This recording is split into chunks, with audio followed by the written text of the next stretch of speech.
ये कहानी है आज से 30 साल पुरानी मगर सच्ची।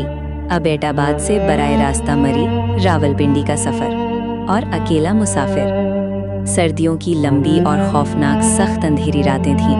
पतझड़ का मौसम था, ज़्यादातर दरख्तों से पत्ते झड़ चुके थे।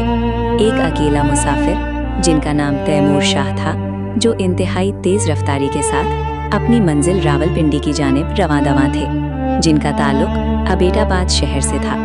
जिन्हें रात गए इत्तला मिली, आपकी बहन रावलपिंडी अस्पताल में बेहद सीरियस हैं और वो बार बार आपका नाम पुकार रही हैं। आप जितनी जल्दी उनके पास पहुंच सकते हैं तो पहुंच आएं। डॉक्टर जवाब दे चुके हैं, उनकी मौत का वक्त करीब है।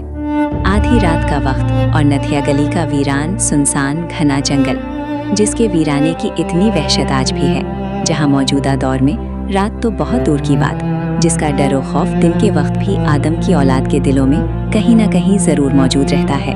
नथिया गली जंगल क्रॉस करते हुए एक मोड़ पर, जिसकी दूसरी जानिब से ड्राइवर तैमूर शाह को किसी शख्स ने गाड़ी रोकने का इशारा किया। तैमूर शाह ने गाड़ी की स्पीड को स्लो करते हुए दिल में सोचा, ये भी कोई बेचारा मुसाफिर है, इसे साथ बिठा लेता हूँ। वैसे भी मैं अकेला हूँ, गपशप करते सफ़र तय हो जाएगा। लेकिन उन्होंने गाड़ी रोकने की बजाय यकदम स्पीड को दोगुना बढ़ा दिया। अभी गाड़ी चंद ही किलोमीटर का फासला बमुश्किल तय कर पाई थी। एक इंतहाई हसीन और खूबसूरत नई नवेली दुल्हन, जिसने मुकम्मल बारो सिंगार किए हुए शादी का सुर्ख जोड़ा पहना, रोड की एक साइड पर खड़ी थी, जिसने ड्राइवर तैमूर शाह को बाजू फैलाकर लिफ्ट मांगी।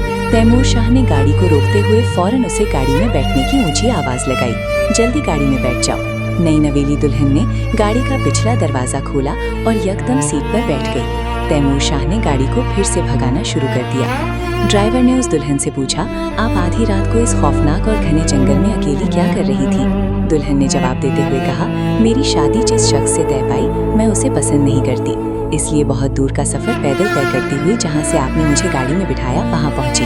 मैं उसे, शौहर और इसके घर वालों को हमेशा के लिए छोड़ आई हूँ। थोड़ी ही देर बाद इस दुल्हन ने ड्राइवर से सवाल किया, आप गाड़ी इतनी तेज़ क्यों चला रहे हैं? आपकी गाड़ी कभी रोड की एक तरफ जा रही है और कभी दूसरी तरफ, इसकी कोई खास वजह?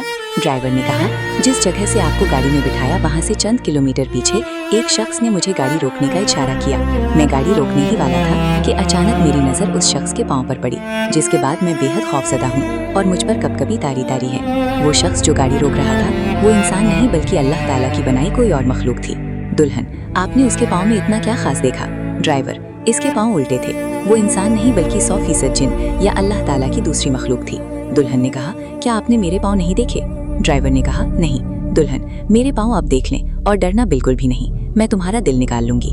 ड्राइवर ने तेज रफ्तारी में यकदम ब्रेक लगाते हुए फौरन गाड़ी की छत पर लगी लाइट को ऑन किया और उस नई नवेली दुल्हन के पाँव को देखा। अल्लाह अकबर, जिसके पाँव भी उल्टे थे। दुल्हन बोली, असल में जिस शख्स ने तुम्हें पहले गाड़ी रोकने का इशारा किया था, वो मैं ही थी। एक बार बच निकल आए, मेरे हाथों पर, अब की बार नहीं। तुम मेरे जाल में फंस चुके हो, अब तुम्हारी मौत तय है। नई नवेली दुल्हन के आखिरी अल्फाज जो ड्राइवर ने होश में आने के बाद बताए, तुम्हारी जिंदगी के सिर्फ 3 दिन बाकी हैं। ये अल्फाज ड्राइवर ने सुनते ही उसने बताया, मुझे कोई होश न रहा, मैं बेहोश हो गया और सुबह इस्लामाबाद पॉलीक्लिनिक हॉस्पिटल में उसकी आंख खुली। तैमूर शाह ने मुकम्मल किस्सा सुनाते हुए बताया, मेरे दिल में शदीद तकलीफ है और बुखार से मेरे जिस्म की सभी हड्डियां टूट रही हैं। जिसके बाद उन्हें बुखार ने ऐसा जकड़ा गोया उनके जिस्म से आग निकल रही हो।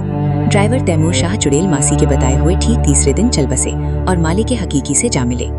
हुजूर पाक सल्लल्लाहु अलैहि वसल्लम की हदीस मुबारका है, रात की तारीकी में घर से अकेले बाहर मत निकलो। अगर जाना बेहद जरूरी हो तो 2 साथी साथ सफर करें। आयतुल कुर्सी 7 मरतबा पढ़कर अपनी चारों तरफ दम करें।